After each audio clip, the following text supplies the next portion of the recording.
Saudara-saudara, mari kita lanjutkan membahas buku Taiji dan Seni Memimpin yang diterbitkan oleh Sinar Harapan ya. Saya tulis pada tahun 1999 dan dapat kata pengantar dari Dr. Komarudin Hidayat. 25 tahun lalu ya kenalan kita dengan Pak Komarudin Hidayat yang sekarang sudah menjadi Profesor Komarudin Hidayat, ya, Profesor Doktor dan menjadi pendiri dan rektor pertama dari Universitas Islam Internasional Indonesia, ya. Nah, dalam buku ini saya mengutip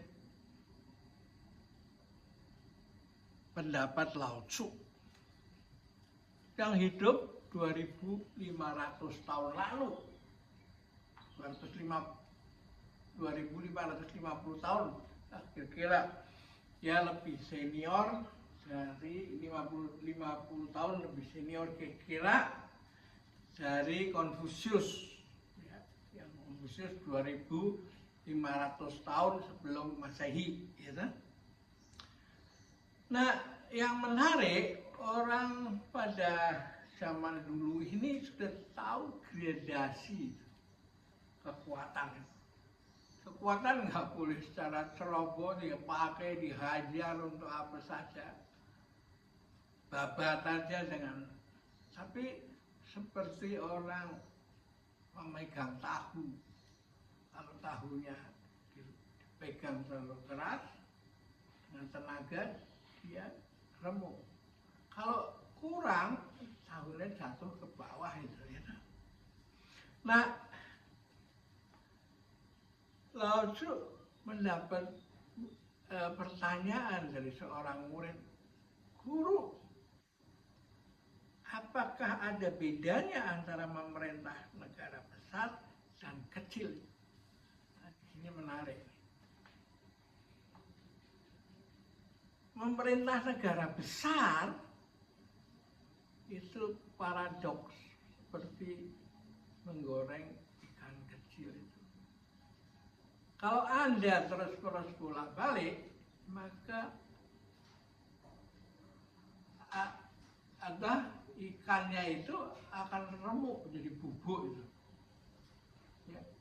Sedangkan pemerintah negara kecil itu seperti menggoreng ikan besar itu.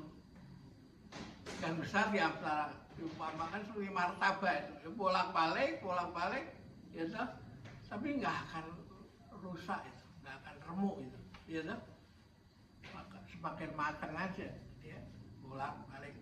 Jadi ini yang menarik bahwa 2.500 tahun lalu, 2.550 tahun lalu sudah ada orang bijak yang berpikiran begini, yang mempunyai, ini kan wisdom. Karena lo artificial intelligence mana bisa menyaingi wisdom ini, ya. Jadi bagaimana contohnya?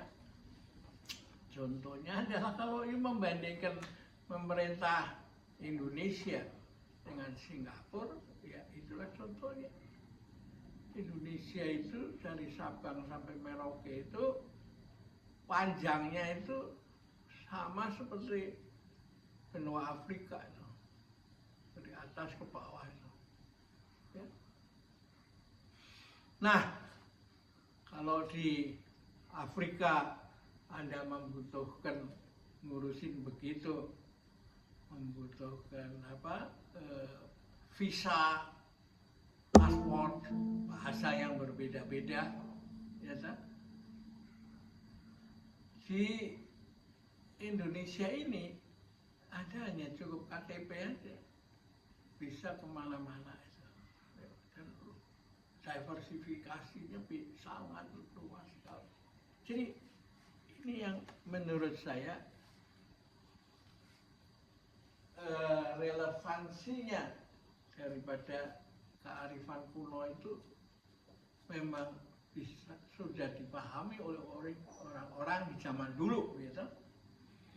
Nah, sehingga ini perlu diperhatikan bagi kita yang mau membangun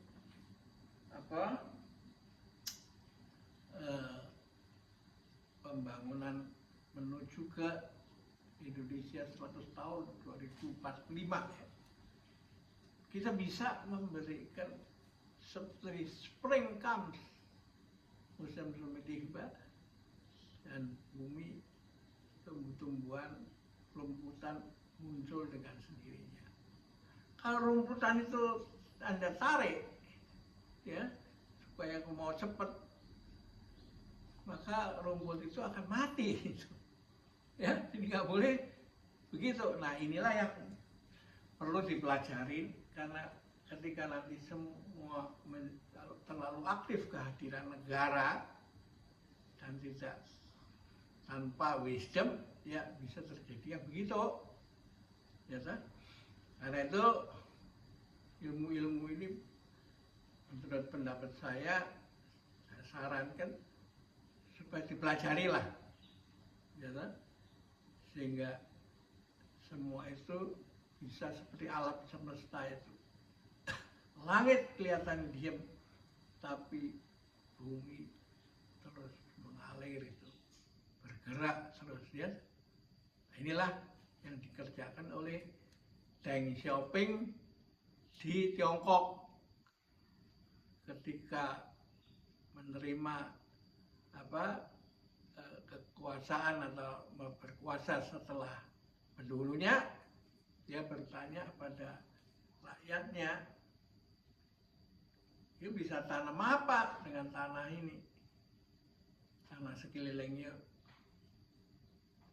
Nanti saya dijualnya kemana? Jalannya udah bagus nggak? Uang untuk nanamnya sudah ada nggak modalnya?" Nah, dia hanya memberikan spring comes.